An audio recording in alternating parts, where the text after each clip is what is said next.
Hello everyone. In today's class, we're going to learn about the dissolving metals reduction. So, dissolving metals reduction means the metal atoms which are dissolved in the solutions like ammonia, okay, and THF liquids. So, where if it is a combination of a metal with ammonia, so metal is the system which can donate the electrons.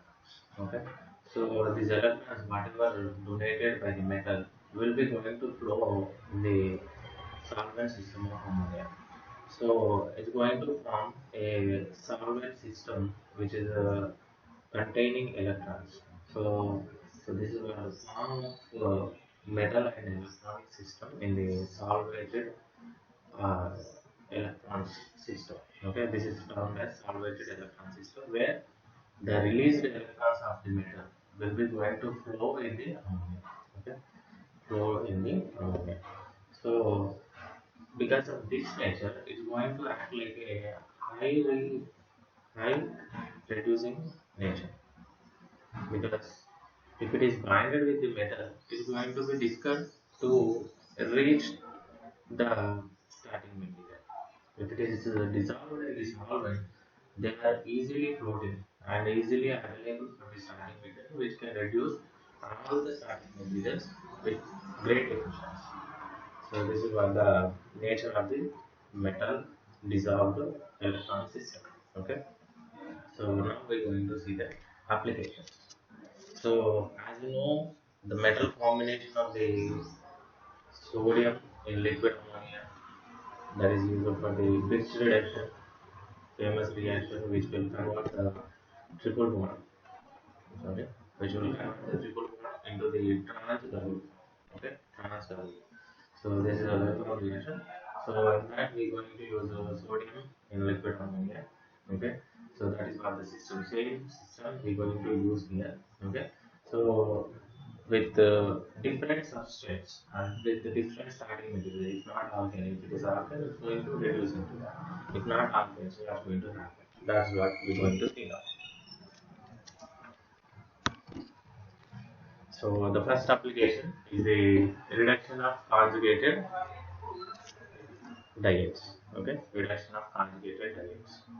So if it is diene conjugated, its 1,3 position is made up of double bonds. Okay, so sodium and liquid ammonia system is a such system which will reduce 1,4 positions, which will reduce 1,4 position.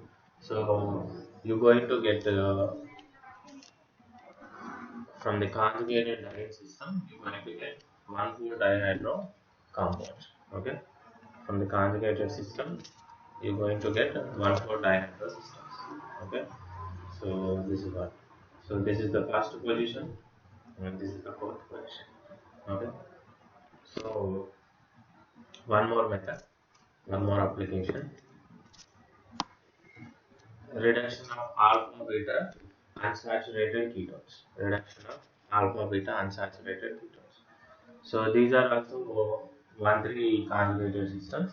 Okay, so 1,3 conjugated system. One by place 1, 2, 3. So 1,3 conjugated systems. But the thing is, if it is ketones or aldehyde, alpha beta unsaturated systems, then only double bond will be going to reduce. Only double bond will be going to reduce. Ketone will be as such. So the same application you are going to get from the red aluminum. Okay, so it is a substituted reagent which can be used for the red aluminum as well as you can use lithium in liquid ammonia. Okay. So this aqueous NH4 is for the quenching, means to stop the reaction whenever it is complete. Whenever you feel it is complete, you can quench the reaction with aqueous ammonium fluoride. Dilithium is the solvent. Okay, solvent. So this liquid ammonia is the solvent for the dissolution of metal. This is for the overall reaction. Okay. Um, so let's see one more reaction.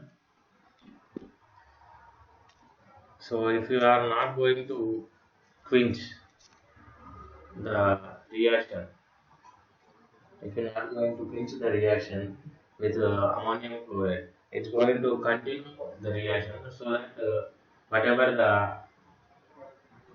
double bond reduced and ketone whatever persisted, that will also going to reduce with the continuation of reaction. If you use ammonium chloride as a quenching reagent, it will stop itself at the position of the carbonyl. If you don't use any ammonium chloride, if, that reaction will keep going and it will continue till the reduction of the ketone into the alcohol. So you are going to get finally alcohol.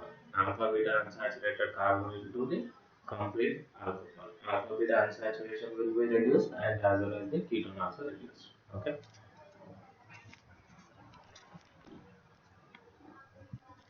So here we going for the mechanism. So we have seen the on the alpha beta unsaturated system. Then what could be the mechanism? So the mechanism is the formation of 1,4 biradical systems or 1,4 reduction systems. So in the first phase, liquid ammonia is going to donate the electrons. Okay, that will be made up of 1,4 diradical. Okay, so this is a radical if it is bond is breaking. This is a two radical. If this bonding breaks, we are two radical. This is going to form a bond between them, and this radical is going to add up with the electrons donated from the liquid. So this electron will be absorbed by the oxygen radical, so it's going to form oxide ion. So next, this oxide ion is going to protonated with the ammonia.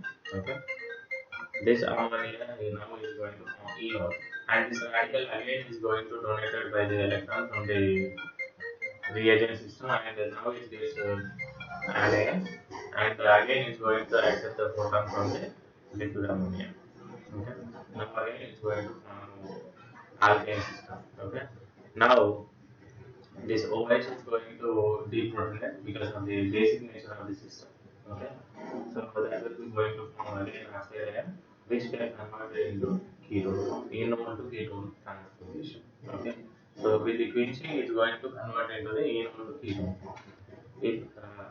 If not, it's going to continue into the again reduction to form the alcohol. Okay, without quenching, it's going to form alcohol. So this is about the alpha beta unsaturated systems with the liquid ammonia.